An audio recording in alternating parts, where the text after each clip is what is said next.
que nos acompañan a este nuevo coloquio. En nombre del presidente del Instituto de Estudios Parlamentarios, Fermín Toro, les damos la más cordial bienvenida a esta actividad. Hace apenas 2 días que tomó posesión Gustavo Petro como el nuevo presidente de los colombianos. Su triunfo se produce en momentos de reacomodos geopolíticos en la región, en lo que algunos analistas y observadores internacionales llaman la tesis del péndulo o de los ciclos históricos. Sobran razones para explicar y justificar la importancia que tienen las relaciones colombo-venezolanas.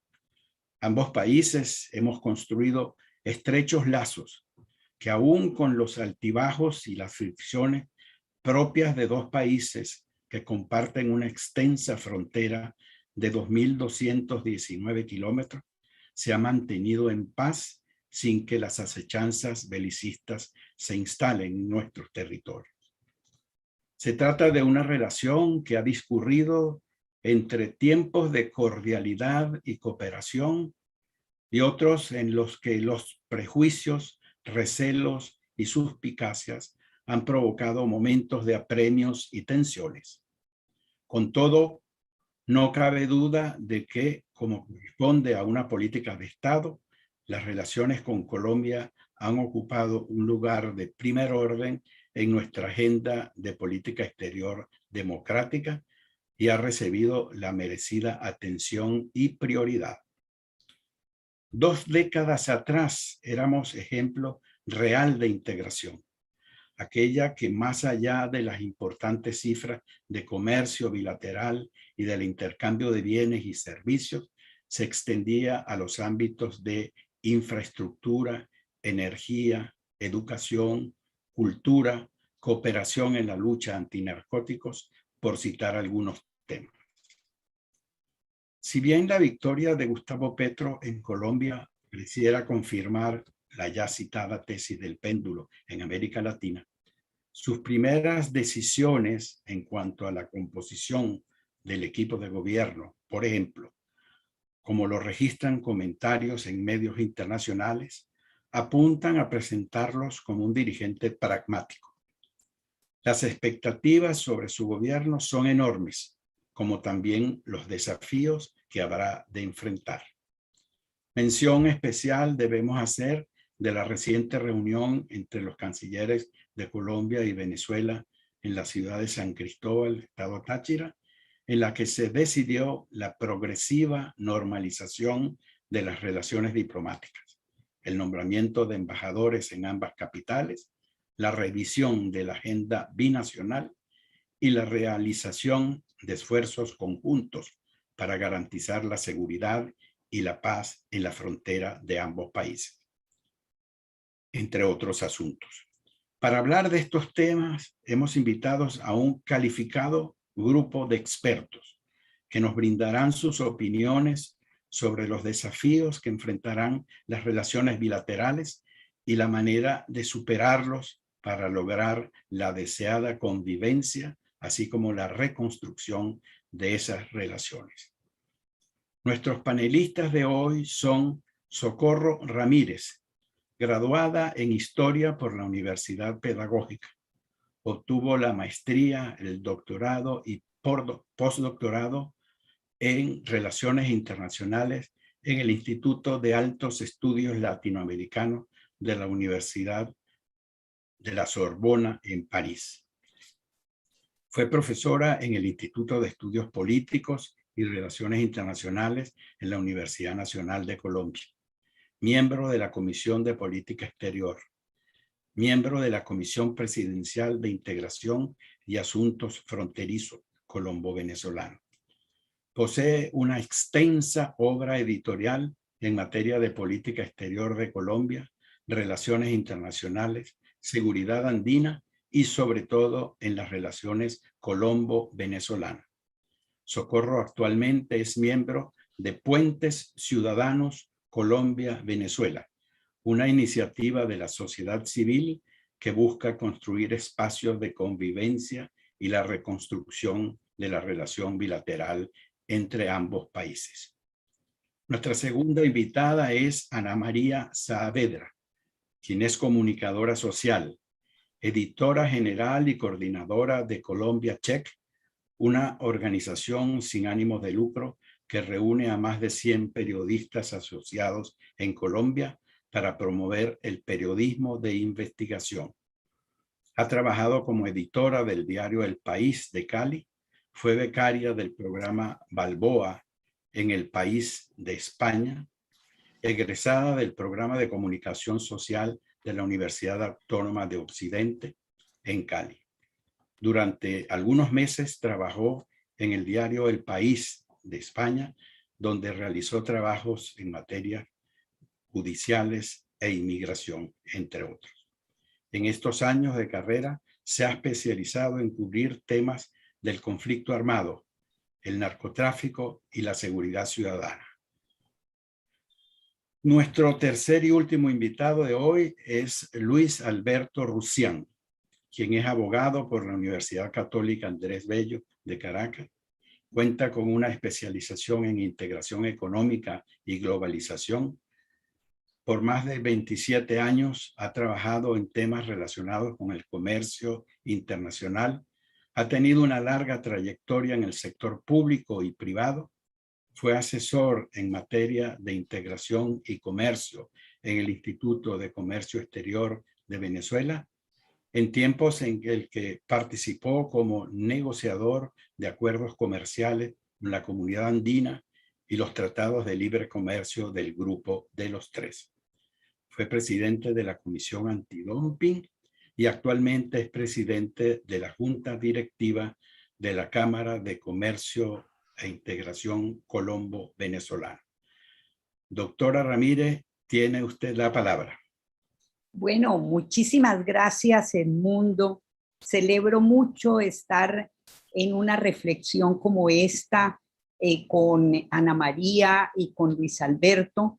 Y voy a presentarles algunas ideas que hemos conversado en ese espacio al que usted ya se refirió, Puentes Ciudadanos Colombia-Venezuela, que desde el 2019 viene teniendo diálogos permanentes sobre asuntos que preocupan a los dos países. Hemos hecho un seguimiento de las crisis en Venezuela y de los intentos de negociación de una salida pacífica, democrática. Hemos hecho una revisión de lo que acontece con la construcción de paz y con el conflicto armado y las violencias desde Colombia en esa frontera. Hemos revisado la frontera y oído a los actores sociales, empresariales, de todo orden, desde arriba, Guajira, Zulia, hasta abajo, Orinoquia y Amazonia. Hemos logrado también un diálogo y un seguimiento de la problemática que viven las distintas modalidades del éxodo poblacional desde Venezuela, tanto de quienes vienen a buscar refugio político o quienes buscan migrar para encontrar alternativas de vida, pero también muchas comunidades indígenas que comparten los dos países y que en determinados momentos les han reconocido esa condición transfronteriza. Están viviendo una problemática muy específica que hemos oído también y que debería ser tramitada, a veces no se toma en consideración. De igual manera, otra dimensión de ese flujo poblacional tiene que ver con el retorno de colombianos y llegan con familia binacional y a veces esas familias no son de aquí ni son de allá, no tienen cómo probar, no tienen documentos de identificación. Esa es una problemática aguda que tiene que hacérsele frente. Y por último, hemos trabajado sobre lo que ya el mundo señalaba, cómo ayudar a reconstruir la relación para que no sea simplemente un diálogo entre los gobiernos centrales, sino que rehaga toda esta estrecha vecindad y genere espacios de tramitación de toda esa compleja agenda que hay entre los dos países. Entonces, en esa perspectiva, hemos estado generando una serie de propuestas para el nuevo gobierno colombiano y le hemos planteado que muchos de los desafíos que enfrenta frente a esta vecindad tan importante para los dos países le implican una actuación muy concertada, ojalá con las autoridades de ciudades y departamentos fronterizos, con los gremios económicos, las cámaras de comercio, con sectores implicados en la reconstrucción de esa vecindad. Y le hemos planteado que mejor hablar de reconstruir la relación que de normalizar la relación, y que no se trata de una disputa ideológica ni tampoco de una alianza total, sino que implica una actuación concreta y un proceso gradual que pasaría en primer lugar por restablecer las relaciones que han sido rotas con el cierre de los pasos fronterizos formales y los daños que eso le ha causado a ese éxodo poblacional y también al comercio binacional que venía avanzando paulatinamente, pero que se ha visto como la población obligada a pasar por trochas, por el desierto, por los ríos, por las montañas, porque los pasos fronterizos formales ya van a completar 7 años de cierre en estos días. El primer paso se le ha pedido que dé es justamente que examine cómo lograr una reapertura concertada, completa de esos pasos fronterizos, porque en algunos se ha permitido el primero, que está entre La Guajira y el Zulia, pero con limitaciones, y la mayor parte del comercio tiene que hacer un largo viaje porque se produce sobre todo en la frontera, en el ámbito andino, entre norte de Santander y el Táchira.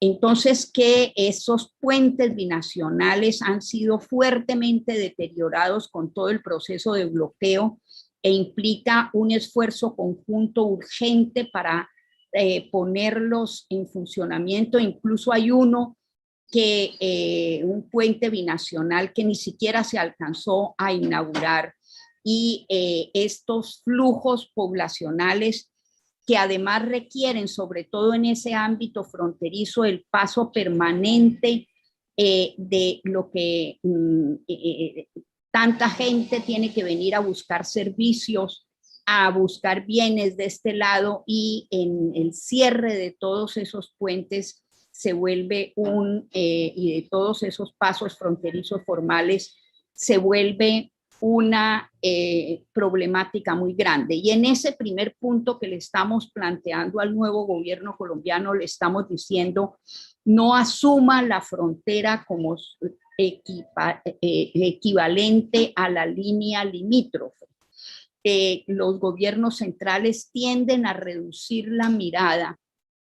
Vale la pena verla como esas interacciones complejas que tienen los dos países en distintos ámbitos sociales, comparten poblaciones, han tenido fuerte comercio, pero además comparten ecosistemas ambientales muy importantes. De hecho, en medio de la tensión, Por fortuna, las gobernaciones de norte de Santander y la gobernadora de ese momento en el Táchira formaron mesas de trabajo para procesar conjuntamente urgencias ambientales y humanitarias que no tenían espera, y lograron incluso sentar a los gobiernos centrales en esas mesas para poder procesar. Bueno, le estamos pidiendo al nuevo gobierno colombiano que más que un tema ideológico, la relación pasa en este momento por ese esfuerzo de concertación con todos los sectores implicados para reabrir completamente los pasos fronterizos formales y permitir que esas interacciones positivas se fortalezcan. De igual manera, hubo un elemento que preocupó a varios sectores, especialmente del éxodo poblacional, en la declaración de los dos cancilleres cuando se reunieron en San Cristóbal. Ambos dijeron que para normalizar la situación estimularían el retorno de migrantes a Venezuela, además de nombrar los embajadores y abrir fronteras. Desde muchas organizaciones de la diáspora poblacional y desde redes que atienden a esas poblaciones, mostraron que no existen condiciones para estimular ese retorno de migrantes ni de refugiados, y que más bien el nuevo gobierno colombiano debería mostrar su compromiso en profundizar el estatuto temporal de protección para los venezolanos en Colombia, debería garantizar sus derechos y ayudar a que tengan las más amplias oportunidades, y al mismo tiempo realizar en Venezuela un censo de colombianos residentes o migrantes para saber de su situación, pues fueron señalados desde el 2013, responsabilizados de muchas problemáticas venezolanas y expulsados muchísimos,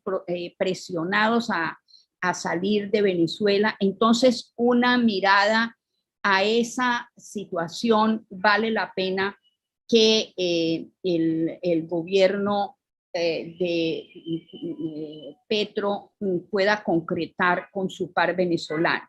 De igual manera, se ha visto que el diálogo de Petro y Maduro, como la reunión entre Leiva y Faría, de alguna manera fue ya el reconocimiento del gobierno que encabeza Maduro como el gobierno de Venezuela. Eso significa que de manera realista han asumido tener interlocución sobre distintos asuntos que requieren coordinación y cooperación bilateral, como eso fronterizo, lo consular, revivir ese sistema consular urgente, lo comercial, y que de alguna manera el gobierno colombiano nuevo prefiere no intervenir en la legitimidad ni en la manera como ejerce el poder su vecino. Eso de alguna manera pues es una actuación pragmática y concreta, pero obviamente le implica también al gobierno de Petro escuchar de alguna forma toda esa población venezolana que está en Colombia. Algunos han manifestado temor porque puedan ser presionados a retornar, o porque por ser opositores al gobierno de Maduro de alguna manera puedan generar reacción. Sin embargo, vale la pena y se le está proponiendo al nuevo gobierno que escuche y se aproxime a toda esa variada oposición que vive en Colombia, y que el gobierno de Petro asuma la construcción de una política exterior a partir de los intereses de Colombia y que les sirva de alguna manera de marco para ayudarle a Venezuela a resolver la crisis y que apoye una negociación efectiva de las oposiciones y el gobierno venezolano. Resulta fundamental también que el nuevo gobierno entienda esa problemática que vive Venezuela, se aproxime a sus realidades y entienda también los distintos esfuerzos y procese, por ejemplo, esa petición que ha hecho Luis Almagro, secretario general de la OEA, que ha planteado que de alguna manera habría que apoyar una cohabitación de gobierno y de oposiciones para arrancar esa transición democrática al mismo tiempo que la mesa en México de negociación se revive. Ojalá el gobierno colombiano pueda apoyar fuertemente esa negociación entre las oposiciones y el gobierno venezolano. Pero a su vez es indispensable que el presidente Petro ha dicho que va por la paz completa y que eso implica, entre otras cosas, la negociación con el ELN, que de alguna manera, porque fue fuerte del lado colombiano de la frontera, especialmente en los años 80, en su presencia, sobre todo en Arauca y en el Catatumbo, pasaba a Venezuela a buscar servicios, a abastecerse, a evadir la persecución militar colombiana. Bueno, el ELN ya no pasa solamente a Venezuela eso, ahora de alguna manera actúa como guerrilla binacional y consolidó su acción no solo en estados fronterizos de Venezuela, sino que ese papel que ha venido jugando en el arco minero del Orinoco, de alguna manera de poner ese dominio territorial en favor del gobierno que necesita de la explotación de oro, de coltán, de tierras raras. Bueno, es crucial el papel que desde Venezuela se pueda y se debe jugar para lograr que esa guerrilla que actúa binacionalmente ponga fin, acepte la negociación para poner fin a su resistencia armada. Y también eso implicaría el tratamiento que el gobierno Petro está planteando frente a las disidencias, que de alguna forma es generar la posibilidad de que retornen o se vinculen a el proceso de construcción de paz en Colombia. Y para terminar, el presidente Petro de alguna manera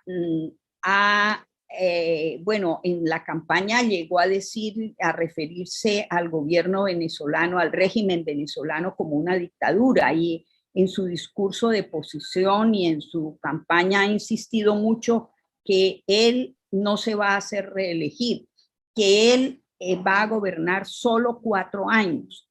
En ese sentido resulta crucial que para la reconstrucción de la relación binacional logre construir una estrategia con metas de corto, de mediano y largo plazo, dada la complejidad de la situación y para que no se reduzca el acercamiento a Venezuela a una normalización de relaciones con Maduro, sino que asuma con las autoridades locales, los sectores fronterizos, económicos, comerciales, sociales, ese proceso de reapertura completa de los pasos fronterizos formales, que asuma que la reapertura consular es un imperativo inmediato y que reviva esos mecanismos de procesamiento de problemáticas que tuvieron los dos países y que fueron muy eficaces.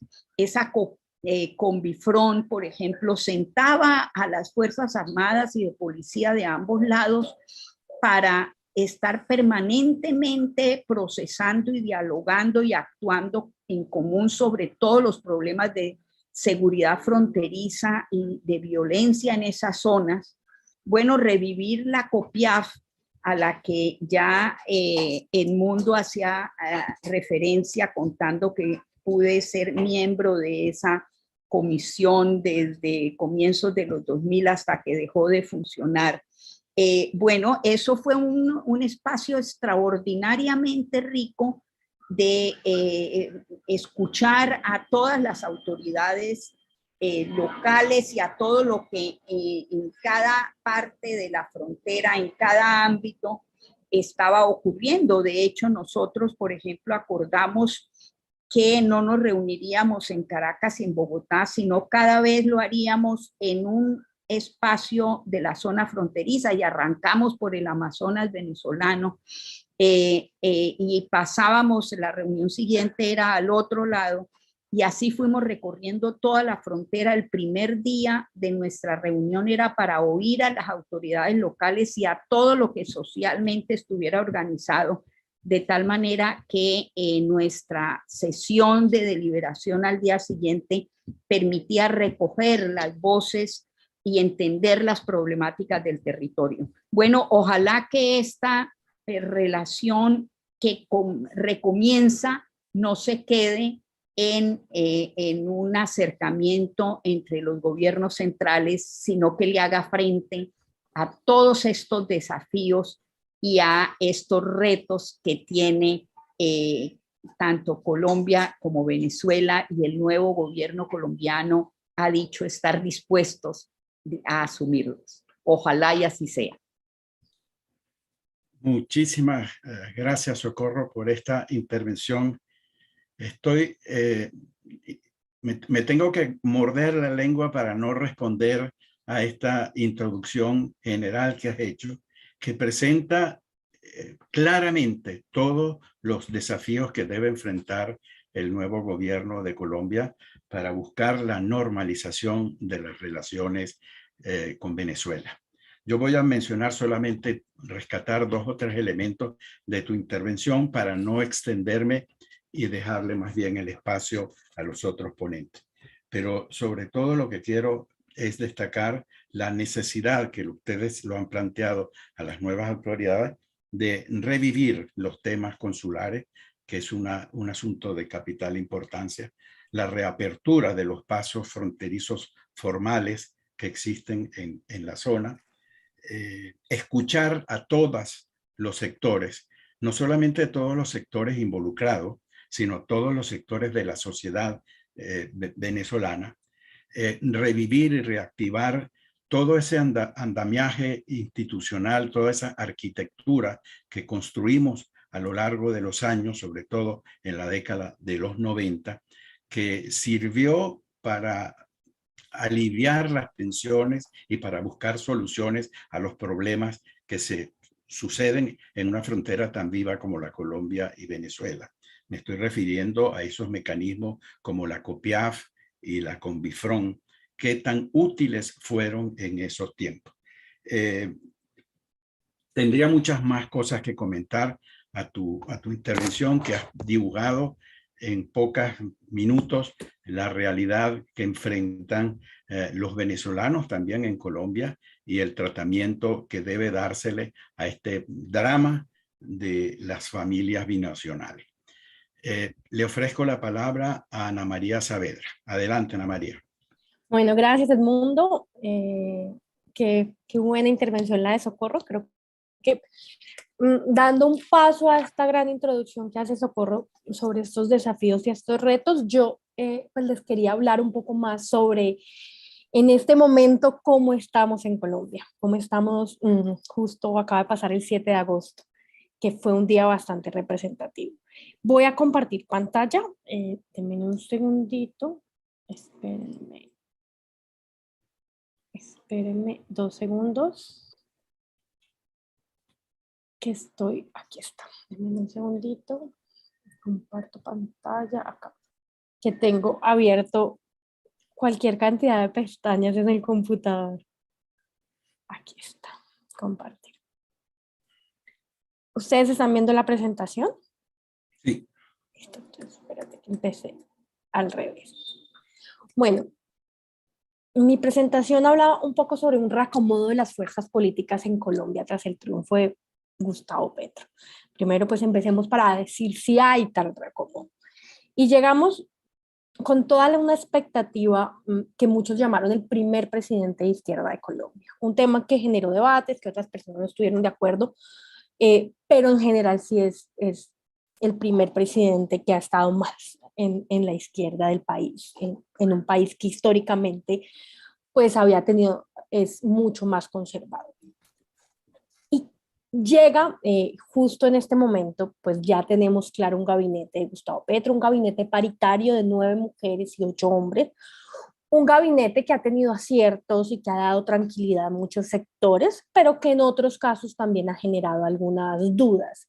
Este es la foto del gabinete que en este momento presenta Gustavo Petro, importantes para estos temas de relaciones binacionales, de todo este tema de relaciones con Venezuela, pues el ministro de Relaciones Exteriores, Álvaro Leiva Durán, quien pues es un político conservador muy reconocido por haber participado en los acercamientos, en los procesos de paz con la guerrilla de las FARC.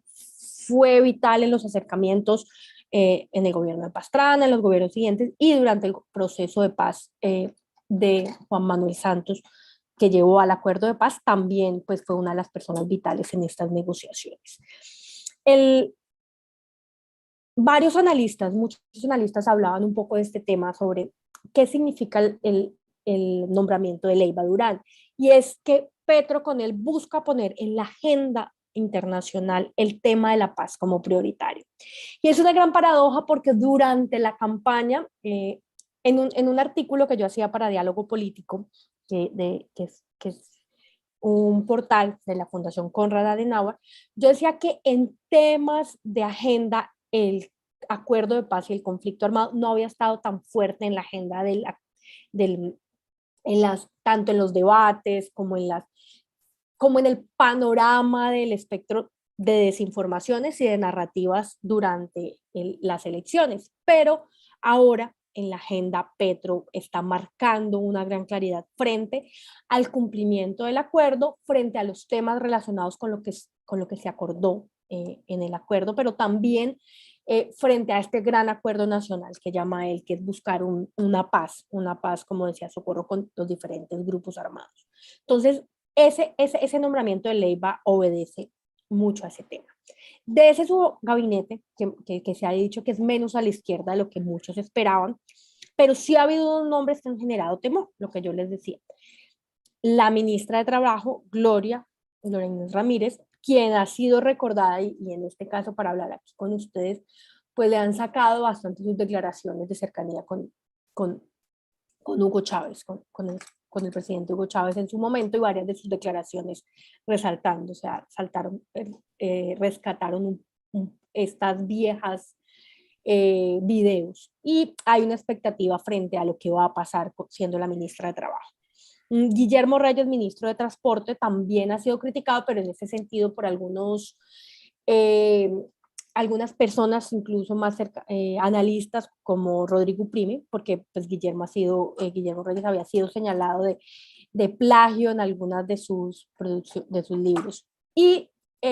Pero en general el gabinete ha sido muy bien recibido por la gente, recibido por los analistas, incluso por los gremios. Él había leído varios análisis que hablan que hay cierta tranquilidad.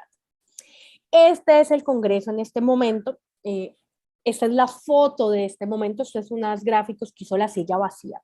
Y es que con este acuerdo nacional que llama Petro y con toda esta figura del presidente del Senado, que es Roy Barrera, que viene de lo tradicional, de los partidos tradicionales, ha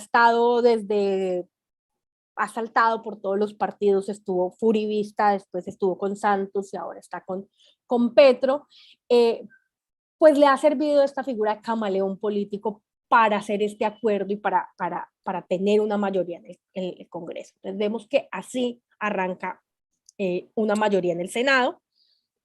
Tiene 63 curules de 108. El pacto histórico logró 20, que fue una cifra histórica, pero los partidos tradicionales siguieron teniendo fuerza en el Congreso, a diferencia de lo que han perdido en las elecciones locales y lo que han perdido en las elecciones de presidencia, que desde Andrés Pastrana y Samper no se enfrentan liberales y conservadores, o sea, no llegan al poder, a la presidencia, pero sí siguen teniendo sus fortines políticos, sobre todo en las regiones, relacionados con el Congreso. Entonces vemos cómo los liberales, el partido de la U, los conservadores también apoyaron a Petro, e incluso en ese gabinete ministerial hay cuotas que dicen ser 2 cuotas de los liberales y una del partido conservador, de uno de los ministros. Entonces también vemos cómo Petro acomodó mucho más este espectro. Y la Cámara, vemos aquí también en la Cámara, tiene una gran mayoría. Entonces, una mayoría del Congreso. Entonces, los que vemos en color como azul son el Centro Democrático, que es partido de oposición, y Cambio Radical también anunció ser partido de oposición. La franja de la mitad son los indecisos, los independientes, y el resto sí son los que hacen parte de la coalición del gobierno. Entonces vemos como las fuerzas en Colombia en este momento, pues Petro consiguió con todos estos acuerdos y con todas estas que está haciendo con los partidos tradicionales y con los políticos tradicionales, que fue muy criticado incluso en campaña por algunas de esas alianzas, está yéndose menos a la izquierda y un poco más un consenso nacional, y deja la pregunta, ¿qué tanto cambio va a haber? ¿Qué tanto?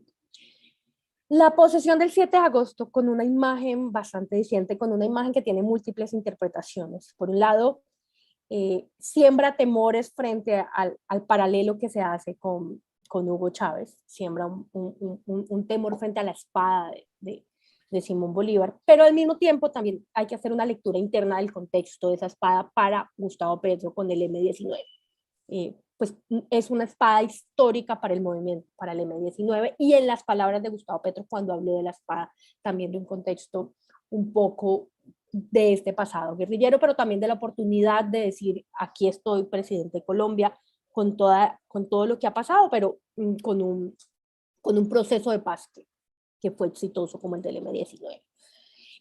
Esos mensajes importantes del 7 de agosto fue la paz prioritaria en el gobierno, la espada de Bolívar, lo que yo les decía, el fantasma de Chávez, una reivindicación de la historia del M-19, una diversidad e inclusión, pues la llegada de Francia Márquez es algo también histórico en la vicepresidenta, en un país con pues un racismo estructural, como se ha resaltado muchas veces, que llegue una vicepresidente primero de un pueblo, como es la Toma Cauca, un pueblo integrante, una lideresa ambiental, negra, de origen humilde y de origen sobre todo rural, pues es algo muy, muy diciente.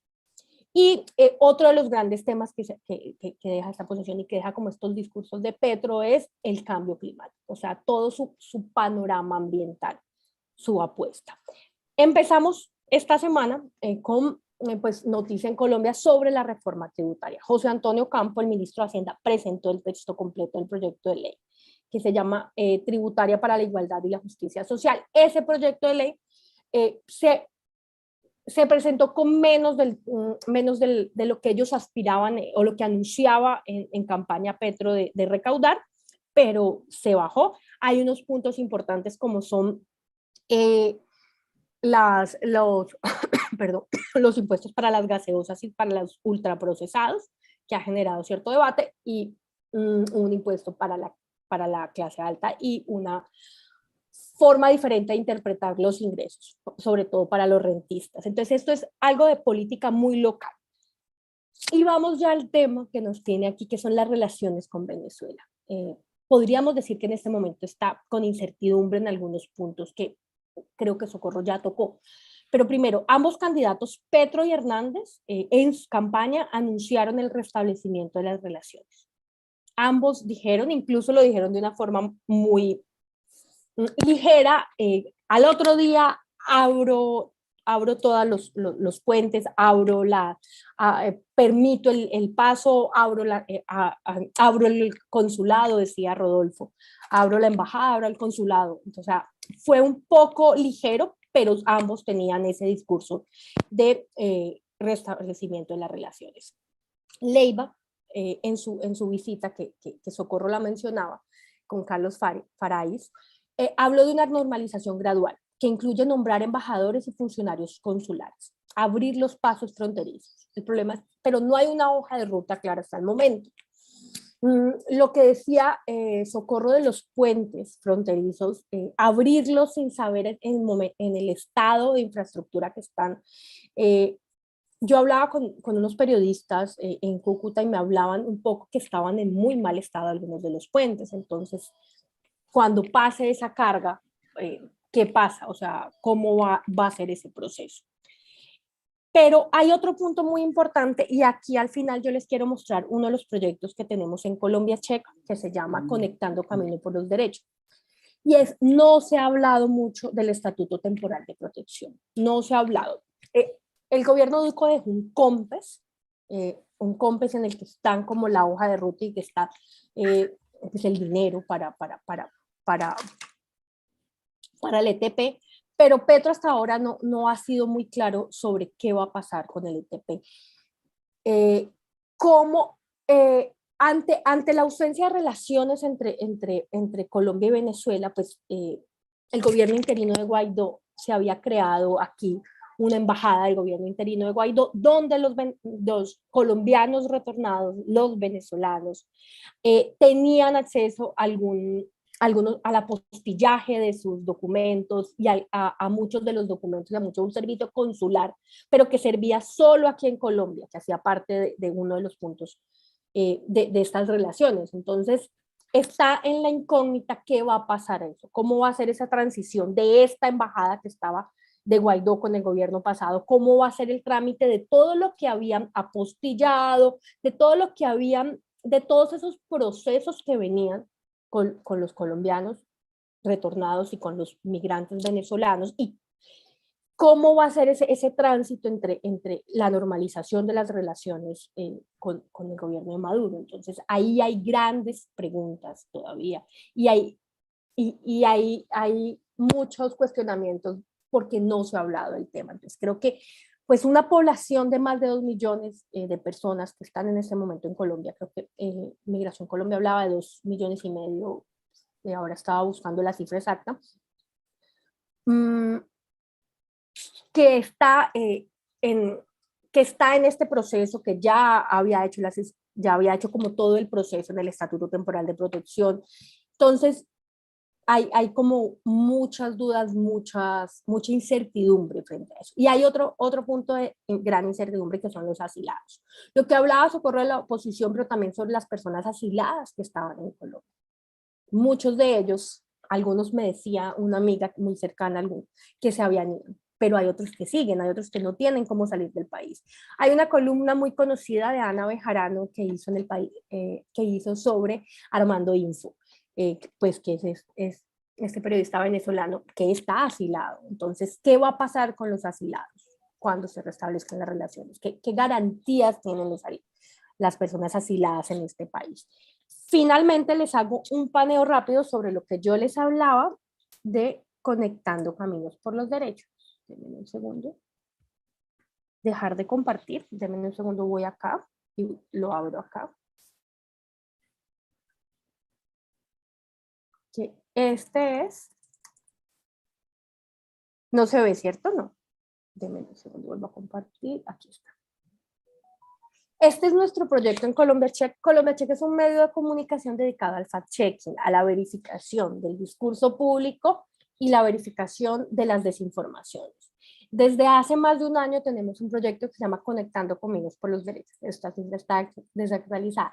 Pues se trata de un proyecto que hacemos con organizaciones sociales, sobre todo de la población migrante y retornada, haciendo un mapeo de las desinformaciones que los afectan, pero también haciendo un mapeo de las dudas que tienen, porque hay un mar de dudas frente a muchos temas. Entonces aquí pueden ver cómo tenemos justo explicadores sobre los colombo-venezolanos y sus derechos políticos.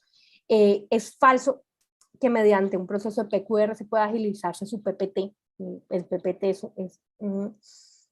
y aquí van viendo. Entonces, en este proceso hemos podido recopilar todas esas dudas y esos temores que les estoy hablando ahora sobre la población migrante venezolana y sobre lo que va a pasar en el gobierno de Gustavo Petro. Yo creo que con eso finalizo mi intervención. Dejo de compartir y pues doy un espacio a que después, si alguien tiene alguna pregunta o para la charla. Sí, muchísimas gracias, Ana María, también por esta interesante presentación que nos ha hecho.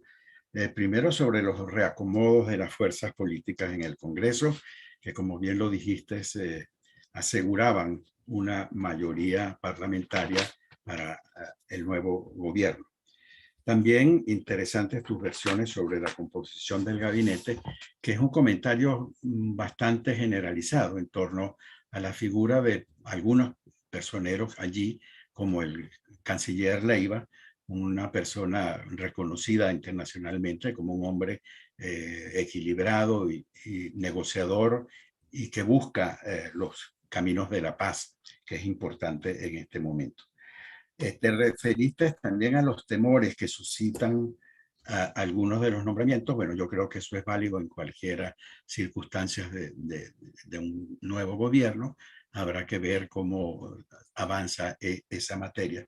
Pero has planteado unos temas pero muy interesantes, como son las incertidumbres en torno a los venezolanos, a la situación de los venezolanos en Colombia, cómo queda el estatus de protección temporal, cómo queda la situación de los exiliados políticos actualmente en Colombia, qué va a pasar con ellos. En fin, has puesto el énfasis en un tema sin duda central para esta normalización de las relaciones. Luis Alberto Rusián, tienes la palabra.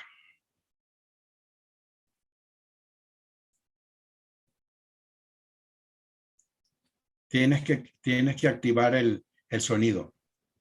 Ya. No. Perfecto. Sí, ahora, ¿me escuchan? Sí. Perfecto. Bueno, primero que nada, Edmundo, agradecerte a ti y a la Fundación por habernos invitado al día de hoy. Bueno, saludos a Ana María y a Socorro, de verdad, un gusto, un deleite poder compartir con ellos. Para mí ha sido, ya he tomado nota de una cantidad de cosas, pues desde Cabecol tendremos que ver cómo nos acercamos y nos involucramos en esos otros proyectos e iniciativas que se están desarrollando.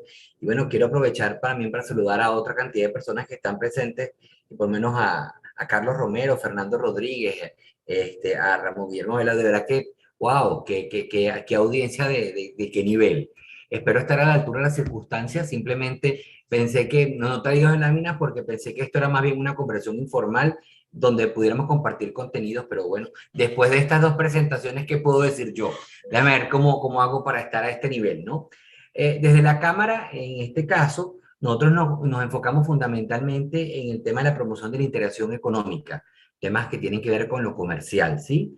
Y si hacemos un breve recuento, tenemos que estar claros que la relación comercial, después de haber participado por tantos años en la comunidad andina, con un esquema de integración profundo, con organizaciones supranacionales, y después que en la Constitución del 91 se reconoce esa supranacionalidad, que antes no era explícita en la Constitución venezolana, bueno, resulta que por un tema de visiones políticas y de distanciamiento ideológico entre Caracas y Venezuela, entre Caracas y Bogotá, se fue ralentizando esa relación, donde ya los acuerdos no eran tan cercanos, y todo esto que hacía referencia al principio del mundo, sobre esa política de integración en temas financieros, en temas de educación, en temas de transporte, en todo ese acervo, se fue cada vez haciendo como más pesado, porque no había identidad, no había un acompañamiento en la manera de avanzar, por decirlo de alguna forma.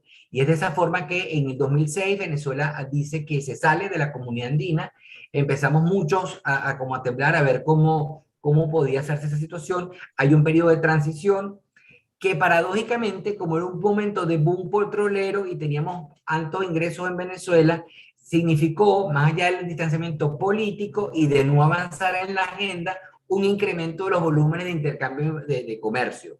También promovido y aupado por la existencia de un régimen de administración de divisas que incentivaba la asignación de divisas cuando había un trámite, etcétera, etcétera. Y por eso es que llegamos en el 2008 a un intercambio comercial de 7.300 millones de dólares, en los cuales muchos dicen que mucho de eso es aire, pero bueno, es lo que está registrado.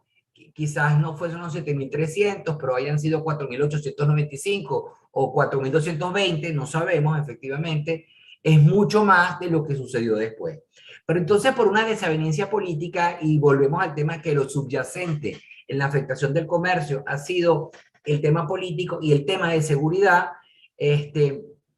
progresivamente, por todas estas cosas que no vienen en este momento al caso, se va deteriorando cada vez más la relación, hasta que implica una decisión de tratamiento discriminatorio, sistemático, con respecto a todos los permisos, licencias y certificados que se requerían para ese comercio binacional. Así fue en el 2007, 2008, 2009, por allá. No se renovaban las licencias para importación, no se renovaban los certificados sanitarios o cualquier permiso. Cuando era Colombia no se reconocía, y hubo un proceso de hostigamiento, así como después se presentó un problema de hostigamiento respecto a los colombianos que estaban cerca de la frontera, e inclusive llegó un tema de expulsión muy lamentable, muy doloroso, del cual estamos conscientes y no podemos olvidar. El tema comercial se vio afectado de manera sistemática, y por eso se destruye la relación comercial formal. Y uno de los impactos más difíciles de abordar es el tema del impago. Y que lo comento aquí porque estamos ante un grupo de personas que vienen como de la academia, de la diplomacia ciudadana, porque no es un tema que solimos tratar desde la Cámara, ¿no?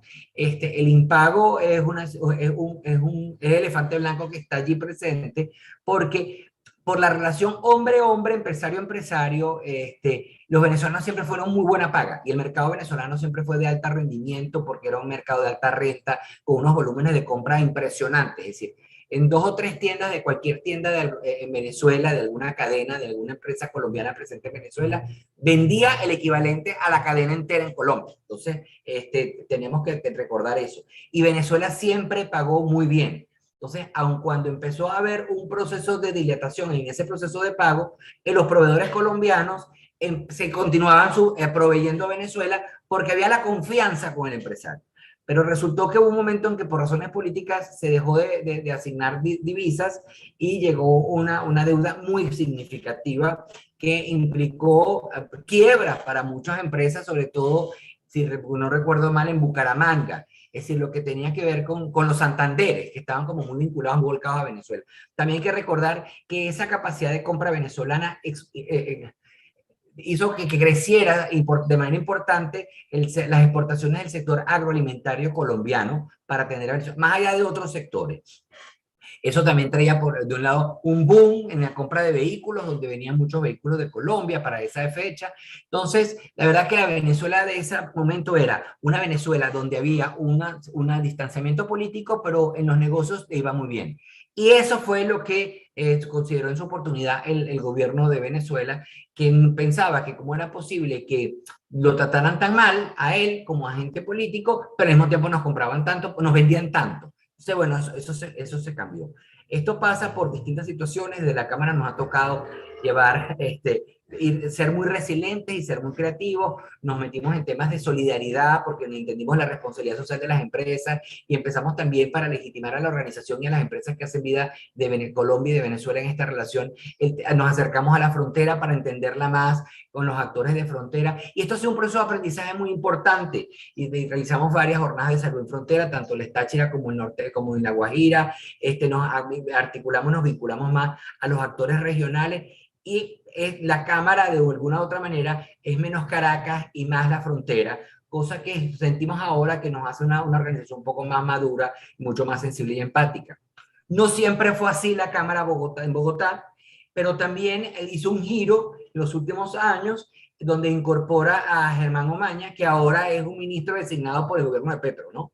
Donde también se acerca a la frontera, tanto que abre un capítulo de la Cámara en Cúcuta, para atender las necesidades de la situación de lo que está pasando allá. Y hemos visto con mucho agrado, tratando de entender, aunque la Cámara tiene una función distinta, toda esta agenda de diplomacia ciudadana que se ha desarrollado en los últimos años y que creemos que en gran medida son los actores que han hecho la presión suficiente, porque al empresariado definitivamente no lo tomaron en cuenta, para que esta situación estemos al punto de una apertura de la zona de frontera, porque ha habido un impacto significativo, hay un tema importantísimo en cuanto que se han podido, y sobre todo en la parte colombiana, que hay data dura y estadística, que la pobreza es mayor en la frontera, la desnutrición es mayor en la frontera, el desempleo es mayor por todo este impacto negativo. Entonces, volviendo al tema, o yendo al tema que nos ocupa, nos encontramos en un momento donde la relación formal comercial está muy disminuida. En el 2020 estuvo al orden de los 224 millones de intercambio binacional. En el 2021 cerró en el 405, 406 millones de intercambio binacional. Y ahora va levantando.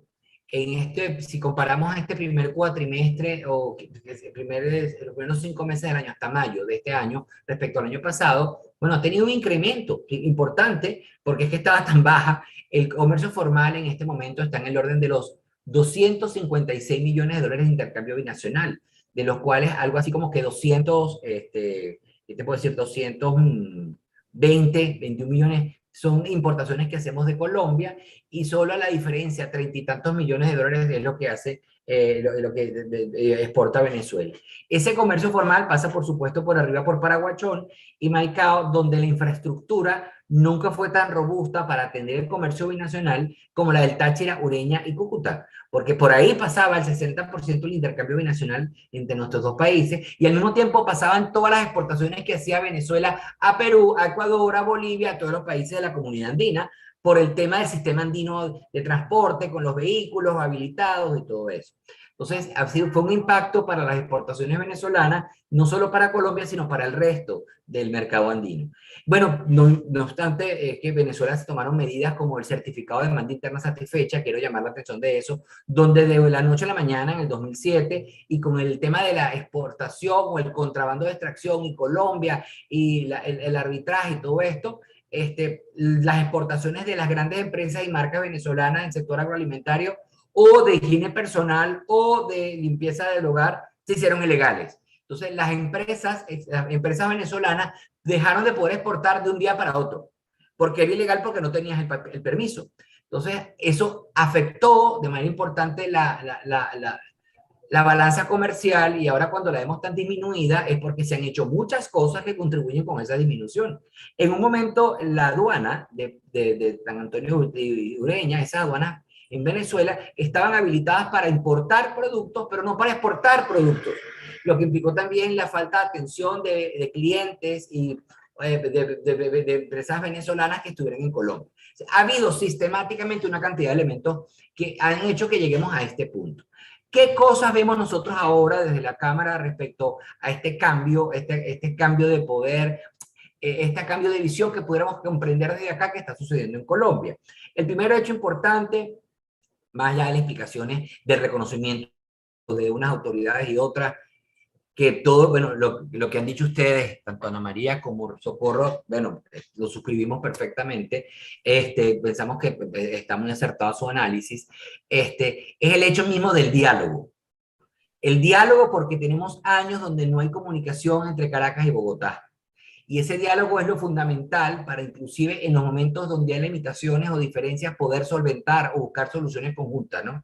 Y como eso estaba roto, no hay manera de buscar soluciones. Cada quien con posiciones, y con todo lo que ha pasado y con todo lo que ustedes mismas han narrado hasta ahora del tema de los irregulares, de los movimientos irregulares, que tienen presencia en Venezuela, vínculos, etcétera, etcétera, que nosotros desde la Cámara, aunque estamos conscientes, preferimos no abordar esa agenda, pero sí es importante que sepan que lo conocemos y hacemos seguimiento, pero es una decisión de las autoridades nacionales donde uno no hay mucha interlocución público-privada en Venezuela. Entonces, no es fácil o cómodo aplicar o involucrarse en estos temas, porque uno resulta después como que, bueno, si no te invitan, ahí simplemente quedas vetado. Entonces, con este diálogo pensamos que puede haber una oportunidad para empezar a evaluar opciones y montar una agenda consensuada que es de todos los temas anteriores, ¿no? está el tema de seguridad, está el tema de seguridad jurídica, está el tema climático, porque tenemos cuencas, como dicen en referencia, hay cuencas que son comunes, cuencas hidrográficas, está el tema migratorio, están todos los temas. Y entre esos temas está el tema del comercio formal y, ¿por qué no?, y de la apertura de la frontera, que es como un elemento que está implícito en el tema del comercio formal entre Venezuela y Colombia. Hay demasiadas expectativas de cuándo se va a abrir la frontera. Mañana, pasado, en la tarde, en la mañana. Nosotros me tienen loco los periodistas, a qué hora y de qué momento y cuántos segundos, y de verdad que no pudiera, yo quisiera, pero ojalá. Pero lo que pasa es que, por ejemplo, actores como Germán Omaña, que es uno de los defensores de esto y que tiene años abogando por esa situación porque es un integracionista, ahora cuando asume la posición de ministro designado, no sé si ya lo nombraron entre esta mañana y ayer, pero entendía que estaba ministro de Industria y Comercio, ya él mismo plantea que hay unas complejidades que hay que evaluar antes de poder abrir la frontera. Y esas complejidades puede ser que tengan que ver con los puentes, porque tenemos información cruzada. Por una parte nos dicen que los puentes binacionales están muy deteriorados, por otro nos dicen que están deteriorados, pero que pueden tener un arreglo mejor, sobre todo el de el Francisco Pablo Santander, como que está menos afectado que el Simón Bolívar. Pero entonces también hay discursos como el del gobernador del estado Táchira, que hay reservas de parte de muchas personas porque el gobernador viene a ser protector, maneja todo un sistema de organización del comercio informal, para plantearlo de alguna manera. Entonces, cuando es el gobernador el que organiza el comercio informal y entonces él es el actor que está a favor de la apertura, es decir, no siempre se entiende bien, pero por ejemplo, él ha dicho que el comercio tiene que ir por el puente de tienditas. Entonces, condicionar que el comercio formal sea por el puente de tiendita y no por los otros dos puentes cuando existen carreteras que llegan, la cosa se complica un poquito, ¿no? Porque de verdad que hay que esperar entonces que la infraestructura, más allá de que yo entiendo que el puente de tiendita fue diseñado como con aire acondicionado y que tiene 2 o 3 canales de lado y que es una manera, nunca se usó. Entonces nunca contó con la infraestructura necesaria para dar soporte a ese comercio binacional. Bueno, existe ahí una información que es como, que genera un ruido. Pero bueno, nosotros pensamos que ese comercio debe abrirse más temprano que tarde, porque hay mucha necesidad de parte de todos los actores, que a lo mejor no es perfecto y que a veces lo perfecto es enemigo de lo bueno, pero que sea de las mejores condiciones. Pero entonces está esta agenda general, porque sabemos que una vez que se abra la frontera y que se establezca el comercio, entonces eso va a ser un circuito positivo porque está el tema de todas las agencias de aduana, los transportistas, las almacenadoras, que por cierto entonces los transportistas ya empiezan a señalar a las autoridades nacionales venezolanas que requieren de una suspensión de la manera en que en este momento se pagan todas las habilitaciones, certificaciones de vehículos, de compañía y todo esto, porque en el marco de la comunidad andina había un régimen legal para que las empresas de transporte de carga pudieran estar habilitadas con los vehículos y todo esto para poder funcionar en el transporte internacional, que era gratis. En Venezuela se empezó a cobrar y entonces tenemos una diferencia en cuanto a en Venezuela respecto a otros países, y además el estado actual de la flota venezolana y de estas empresas está bastante disminuido. Entonces, eso, aunado a que los certificados y habilitaciones en Venezuela son por 1 año, ellos plantearían que al menos fueran por 2, y la infraestructura vial hacia los estados de frontera, que en este momento se ha visto deteriorada y no ha habido inversión importante en ello, no los coloca en la mejor posición para abrir. Es decir, quieren que abran la frontera, necesitan eso, pero entonces también por favor ayúdenme porque no estoy en las mejores condiciones. Eso respecto al transporte. Ahora, cuando nos vamos al tema binacional, ya para ir cerrando porque me toca cerrar y yo sé que soy el último que le tocó hablar la mañana de hoy.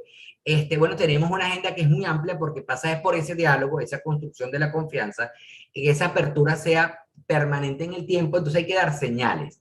Y hay que dar señales, y por eso hemos planteado desde la Cámara la necesidad de revisar el acuerdo de alcance parcial número 28, que es el esquema legal que regula la relación, que es mucho más reducido que lo que tuvimos, porque es un acuerdo simplemente de preferencias arancelarias con unos productos que gozan de preferencia porque son el acervo histórico, ni siquiera el universo arancelario. Quedaron cosas como por fuera que podrían ser renegociadas. Hay productos venezolanos que en este momento no gozan de esa preferencia y que compiten en el mercado colombiano, por ejemplo, con productos de terceros países, porque Colombia también cambió y Colombia diversificó mercados, negoció acuerdos con muchos países, con bloques, la Unión Europea, con los Estados Unidos, con Suiza, con Corea, con Israel, y ahora recibe bajo sistemas de preferencias productos de estos mercados, que inclusive llegó a decir no tengo la capacidad de aprovechamiento para la exportación de todos estos acuerdos. Dicho esto, pues, habría que revisar el acuerdo, porque además es una manera de argumentar una oportunidad que se nos presenta a los venezolanos, y eso lo planteamos desde el país, de poder fijar una estrategia desde el sector público y el sector privado para ver cómo vamos a atender los venezolanos ese mercado. Es decir, ver las brechas que se presentan en la realidad, temas de servicios públicos, de energía, no sé, de diésel, de insumos para poder competir en un mercado que no fue natural en cuanto a la exportación de productos con mayor valor agregado y que para reconstruir cadenas binacionales de valor, porque eran los insumos de un país que llegaban al otro y que eran procesados y que volvían al país anterior. Eso tenemos que reconstruirlo. Pero eso es una oportunidad para que nos sentemos a fijar cuáles son, de qué manera y cómo podemos mejorar esas condiciones para revertir así las asimetrías tan significativas en los términos de intercambio entre Venezuela y Colombia, que son el resultado de todo lo anterior que venía diciendo. Porque un tema es pérdida de competitividad, pero que sistemáticamente fuimos tomando medidas que no favorecen este comercio. Otro elemento significativo sería la promoción de un acuerdo de promoción y protección de inversiones recíprocas entre Venezuela y Colombia, que viene de la mano con uno de evitar doble tributación, porque al salir de la comunidad andina no tenemos un esquema que regule o que le dé garantía de seguridad jurídica, no de seguridad personal, que es otra cosa y que se parece más a los temas que hablamos primero, sino de seguridad jurídica respecto a las expropiaciones, las indemnizaciones y todo esto, que es una señal importante ante un país que tiene el marco legal no es tan amigable y con un pasado histórico tan reciente de las cosas que han pasado de expropiaciones no pagadas o de deudas impagas, ¿no? Entonces, eso nos parece porque además es otra justificación o excusa para analizar potencialidades de inversión de Colombia en Venezuela, de Venezuela en Colombia, de complementariedades y todo esto, en un país donde no hay tampoco financiamiento para la empresa ni para el capital de trabajo. Y ya entonces, pues, como para concluir, estas cosas que son como muchas, quizás la letra chiquita está en los temas de facilitación del comercio, en el reconocimiento de homologación de registros, servicios de sanitarios, fitosanitarios, de certificaciones de calidad, que éramos los mismos en la comunidad andina y que como nosotros no salimos, empezamos a exigírselo a Colombia y ahora Colombia nos lo exige a nosotros. Estas cosas son las que finalmente, si uno trata de estos elementos, vamos a promocionar el comercio formal. Hay que promover el comercio formal. Entonces, esperamos que también haya instancias binacionales, y esto como se veía, el tema de la COPIAF y estas instancias de alto nivel, donde dan temas de seguridad, temas importantes a nivel nacional, unas instancias que también permitan coordinar iniciativas conjuntas entre autoridades de un lado y de otro, como pasa en todas las fronteras de todos los países del mundo, para poder ir juntos a actividades conjuntas que vayan en contra de este comercio informal. La verdad es que no sé si de esta manera tenemos una visión amplia de lo que de la Cámara tenemos. Tenemos que esperar a que sucedan al menos estos primeros 100 días del gobierno de Gustavo Petro. Como la mayoría de ustedes coincidimos en todo el análisis que se ha hecho, nos llama la atención que el gabinete prácticamente es de lujo. Hay que ver qué sucede con ese gabinete de lujo, si todos se mantienen, si muchos renuncian, si otros lo cambian, cómo es el tema después de esa dinámica. Pero hasta ahora, salvo contadas excepciones, como nos dijeron las amigas, Ana María, pero de verdad, de manera espectacular, el gabinete es de lujo. Las credenciales de cada uno de ellos es excelente. Llama la atención desde Venezuela la coalición que logró Petro en el Congreso, porque pensábamos que iba a estar mucho más fraccionado y que va a tener que hacer mayor uso de excepciones y de regímenes especiales. Y mira, logró un consenso en base a ese acuerdo nacional impresionante, donde queda solo el Centro Democrático planteando como oposición en este momento, ¿no? Se nos llama la atención eso, pero bueno, estamos comenzando. Hasta ahora ha sido el primer discurso del presidente Petro, fue grandilocuente, muy poético, lleno de mensajes y simbolismo. Ahora pasará a la prosa y a la ejecución de la administración, y de verdad que esperamos que sea lo mejor, porque desde Cabecol tenemos expectativas positivas en cuanto a la relación. Pero bueno, hay afinidades a identidades y habría que ver cómo termina de desarrollarse eso. Lo importante es que se reconozca que hay que institucionalizar la relación. La relación tiene que ser institucional y tiene que contar con espacios para poder lograr acuerdos y solucionar diferencias, que las va a pasar. Pasa en las relaciones humanas, pasa en los condominios, pasa en las familias, pasa en los países fronterizos con más razón, para poder abordar conjuntamente soluciones y para que esto no vuelva a suceder, porque este efecto persiana, esta cerrazón ha sido demasiado profunda, demasiado extendida en el tiempo y ha afectado muchos circuitos económicos, pero también sociales, y ha habido muchas heridas, inclusive morales, por decirlo de alguna manera. De verdad que estoy complacido, contento. He aprendido muchísimo de Ana María y de Socorro en la mañana de hoy, y por supuesto muy agradecido por el anfitrión, muy elegante. Muchas gracias. Muchas gracias, Luis Alberto, por esta presentación interesante que has hecho. Tengo 2 o 3 comentarios antes de pasar a hacer algunos señalamientos sobre la intervención de Luis Alberto. En primer lugar, hay un mensaje que nos envía el presidente del Instituto de Estudios Parlamentarios, Ramón Guillermo Aveledo, que dice: estupendas ponencias, gracias a los 3 y a Edmundo por la organización.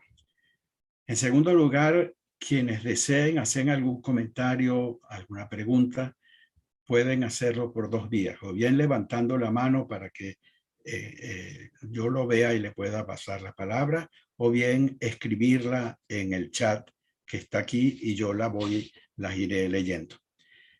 Sobre la intervención de Luis Alberto, yo creo que es fundamental todo lo que has dicho, que se podría resumir simplemente en las cifras que mencionaste sobre el intercambio comercial, cómo pasamos de un volumen de 7.300 millones de dólares de intercambio comercial a 250, que es el volumen de comercio en estos momentos.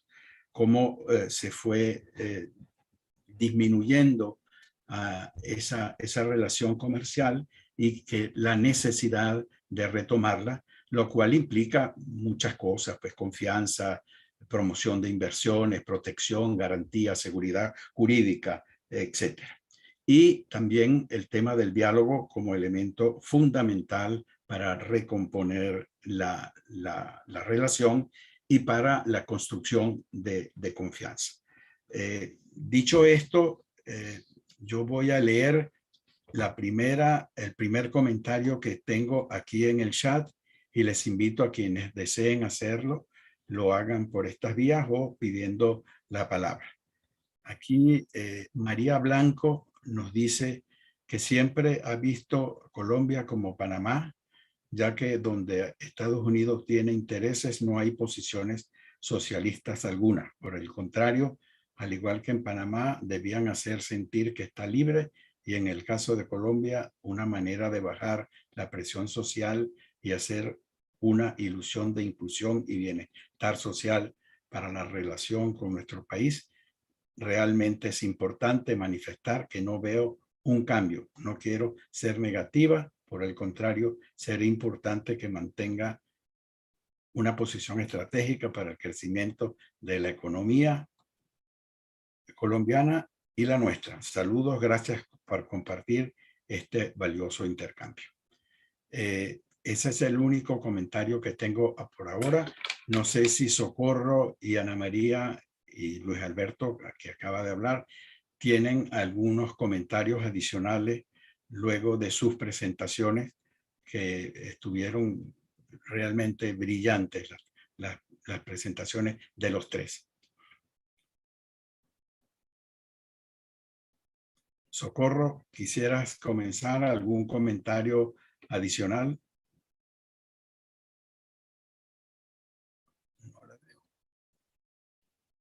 Me parece que esa nota que acabas de leer del chat plantea la necesidad de mirar un punto muy importante, y es la relación de Colombia con Estados Unidos en este nuevo contexto de un gobierno distinto a los tradicionales.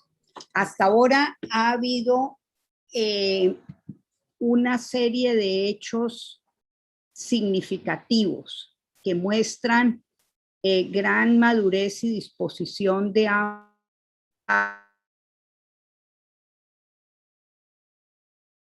muy significativo que el presidente Biden envió a un secretario de Estado a dialogar con Petro. Luego él mismo llamó a Petro como 30 y pico de horas después de haber sido elegido, y el gobierno de Estados Unidos envió representación de alto nivel a la posesión, que tuvo una larga conversación con el nuevo gobierno. El nuevo gobierno ha dicho que le interesa muy profundamente no solo mantener esa relación en los mejores términos, sino también lograr que se vayan dando ajustes importantes. Por ejemplo, en un tema que es crucial en la relación Colombia-Estados Unidos, y es toda la política frente a las drogas para uso ilícito. Esa es una temática muy importante, dada la alta producción en Colombia y de alguna manera el enfoque en su tratamiento que ha sido apoyado, financiado, estimulado por Estados Unidos.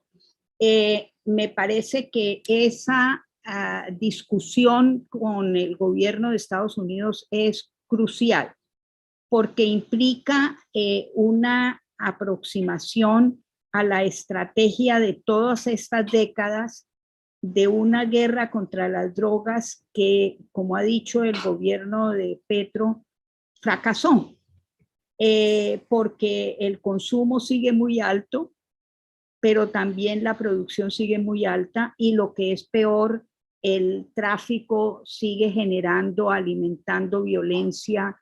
El narcotráfico está detrás de muchos de los circuitos de distintas economías ilegales. Entonces, que empiecen por temas muy concretos resulta beneficioso para ambos lados y de hecho ya ha habido en varios países un esfuerzo por repensar esa política, lo que no equivale a la simplificación de que se legalice simplemente, sino mirar toda una aproximación distinta a esa problemática y ver cómo entre los dos países más aliados, pero que a su vez tienen una implicación significativa en ese tema, cómo pueden ir empezando a procesar una mirada de esa problemática. Entonces, si se manejan los temas en ese sentido de procesamiento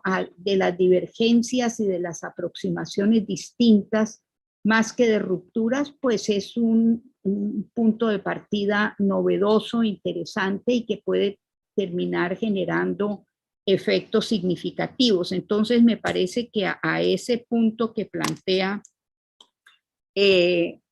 la persona que escribió el comentario, habría que mostrar que puede abrirse un terreno interesante y novedoso. Ambos han hecho gestos para mostrar que valoran la relación privilegiada que los dos países han tenido y que más que confrontación están dispuestos al diálogo y al procesamiento de temas en los que hay distintas aproximaciones. Muchas gracias, Socorro. A ver, Ana María, ¿algún comentario adicional?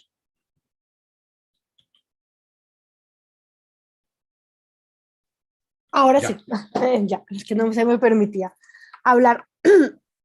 Pues yo creo que en general los puntos los hemos tocado. Creo que en este momento lo que decían frente a este gabinete de Petro de un primer nivel que da cierta tranquilidad, pero también hay que esperar cuánto dura, qué pasa, todos los movimientos internos que hay en el país y todas las problemáticas. Yo creo que frente a la relación con Estados Unidos, pues desde con el gobierno Biden, porque igual vienen otras elecciones, vienen después otras elecciones en Estados Unidos, pero con el actual gobierno Biden, los 2 años que le tocan a Petro, pues, y con el nombramiento también de en Washington del embajador Murillo, pareciera que son unas muy buenas relaciones también en un cambio, porque en la era Trump, pues fueron unas narrativas y unos intereses y unos temas, y ahora con Biden el proceso de paz, también el acuerdo de paz y estos temas frente al acuerdo de paz se marcan mucho más.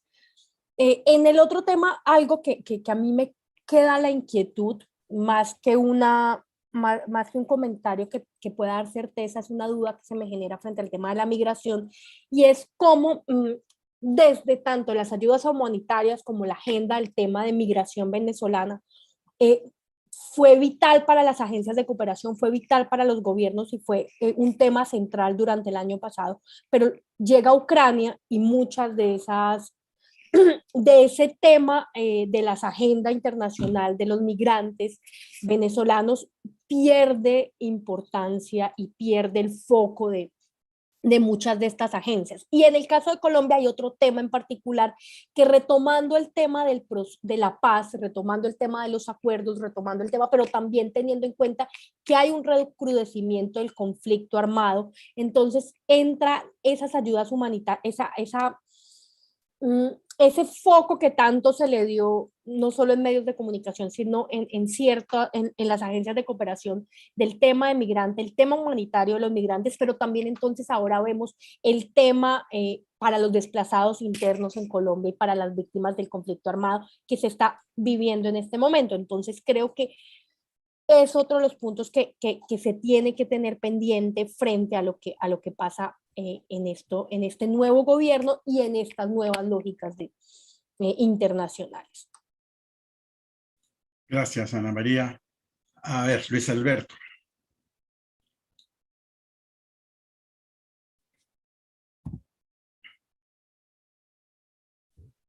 Ok, bueno, mira, de verdad que yo no tengo mucho más que agregar porque a mí me tocó, después de las brillantes intervenciones de Socorro y de Ana María, y suscribo lo que ellas plantearon, ¿no?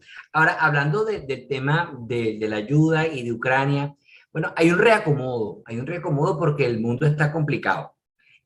Rusia y Ucrania, previo a la pandemia, los contenedores, los barquitos, la compra cercana y no la compra lejana. Colombia se puede posicionar como un nuevo proveedor regional y con una estrategia mucho más sistemática. Pero volviendo al punto que nosotros en Cabecol no solemos abordar, nos preocupa y quiero que sepan que le hacemos seguimiento e invitamos personas porque nos duele el tema migración Venezuela en Colombia. Antes nos ocupábamos con ACNUR, inclusive de migración de Colombia a Venezuela. Es decir, en los 2007, 2006, 2008, Cabecol era activo y colaboraba y participaba en actividades y promovía y pagaba actividades porque había el tema de los refugiados colombianos. Bueno, ahora la migración es de aquí para allá y de manera masiva. Pero, por ejemplo, nuestros contactos con Naciones Unidas, porque los tenemos, entendemos, nos han explicado del tema de cómo ahora Rusia-Ucrania o Ucrania desplaza a Venezuela y desplaza a muchos otros, bueno, porque es que también el orden de magnitud es gravísimo, ¿no? Lo que sucede ahí es espantoso. Entonces, el tema de los aportantes y no sé qué va a ser distinto y lo difícil que va a ser conseguir recursos para los migrantes venezolanos en Colombia y todo esto. Pero también nos han dicho que han pensado en abordar, tener un abordaje binacional de la ayuda humanitaria. Entonces, ahí queda un espacio de ver cómo articular de un lado y del otro con Naciones Unidas esa ayuda ya no para un país, sino para los dos, donde inclusive el sector privado de cada uno de los países sea proveedor, colabore, se sensibilice respecto al tema y tenga una posición mucho más activa. Y eso es lo que hemos entendido desde nuestro contacto con los representantes de Naciones Unidas en Venezuela. Vuelvo y repito, la agenda que tenemos enfrente es compleja, es multidimensional, es profunda, no es sencilla, y todo se va parte de la comunicación y de generación de confianza y espacios de encuentro. Más o menos eso sería como el ABC. Y de verdad que para mí ha sido una espectacular experiencia haber compartido con personas de tanto conocimiento y bajo tu impecable moderación. Bueno, muchísimas gracias. Nuevamente quisiéramos agradecer muy especialmente a los tres ponentes sus valiosos comentarios, sus importantes reflexiones que acabamos de escuchar, a la audiencia por acompañarnos y decirles que las ponencias que aquí escuchamos estarán colgadas en pocos días en el portal del Instituto de Estudios Parlamentarios Fermín Toro para quienes deseen consultarlas. Socorro Ramírez está pidiendo la palabra. Adelante, Socorro.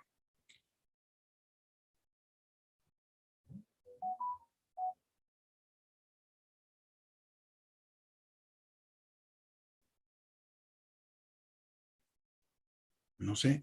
Ajá, ahí estás. Actívenle el audio, por favor. Ya. Ahora, todavía no. Ahora sí. Bueno, ahora sí. Sí. Me parece que estos últimos comentarios están poniendo de presente un punto importantísimo porque la invasión rusa a Ucrania ha tenido muchos efectos, pero entre otros no podemos perder de vista que de alguna manera ha obligado a Occidente a desvincularse de la dependencia energética rusa, lo que llevó, por ejemplo, al presidente Biden a enviar su delegado a negociar con Maduro el acceso a petróleo venezolano. Eso de alguna manera implicó un reconocimiento como gobierno, que a su vez el régimen venezolano también le genera implicaciones, porque de alguna manera Estados Unidos le está insistiendo en volver a la mesa en México para negociar, y de alguna manera la relación de el gobierno venezolano actual con Estados Unidos impacta su alianza con Rusia, con China, con Irán, con Cuba. Entonces, hay un momento nuevo en ambos lados que bien vale la pena sopesar. Y me parece que además, de alguna manera, el presidente nuevo de Colombia, Gustavo Petro, está viendo la posibilidad de cómo incluso ayudar en esa perspectiva de acercamiento a Estados Unidos-Venezuela. Eso no sería mala idea porque terminaría mostrando que más que un interés ideológico se muestra la necesidad de unas relaciones que se permitan abordar problemáticas y asuntos cruciales.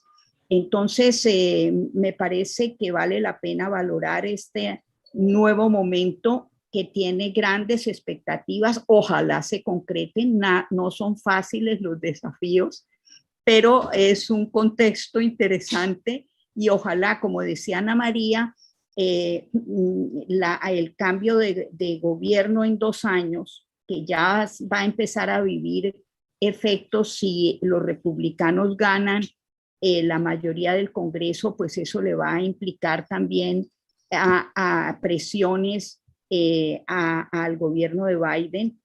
Ojalá que ese contexto no deteriore estas posibilidades.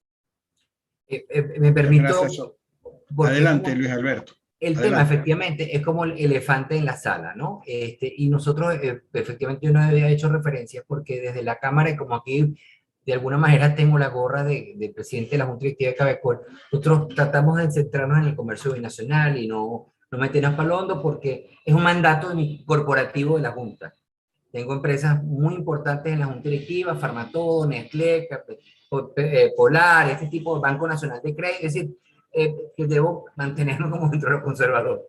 Pero es que es evidente, ¿no? Hay un reacomodo, hay una nueva situación y el petróleo nos colocó otra vez en una relevancia significativa y suscribo entonces todo lo que acabas de decir, de verdad, Socorro, hay un reconocimiento, una necesidad, el tema energético, el gas, es decir, Venezuela fue sustituida por Rusia, es decir, a Venezuela la sustituyeron a los Estados Unidos por Rusia y ahora es Rusia con la que tienen el conflicto. Entonces, no hay mucho espacio, entonces tenemos una relevancia donde tenemos petróleo y como dice una persona que admiro mucho, sabemos de petróleo en Venezuela. Entonces, está este nuevo tablero en un nuevo momento. Pero bueno, creo que es un momento que puede ser importante si lo sabemos aprovechar para la relación binacional entre Venezuela y Colombia. Bueno, muy bien. Ya para concluir voy a leer un último comentario que está en el chat de Raúl Lovera, que nos dice que para asimilar estas magníficas exposiciones debemos despojarnos de prejuicios y pasiones, sobre todo del lado venezolano. Nuevamente, muchísimas gracias a los 3 ponentes por esas brillantes exposiciones.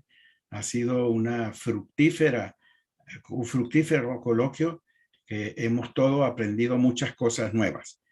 Gracias y hasta otra oportunidad.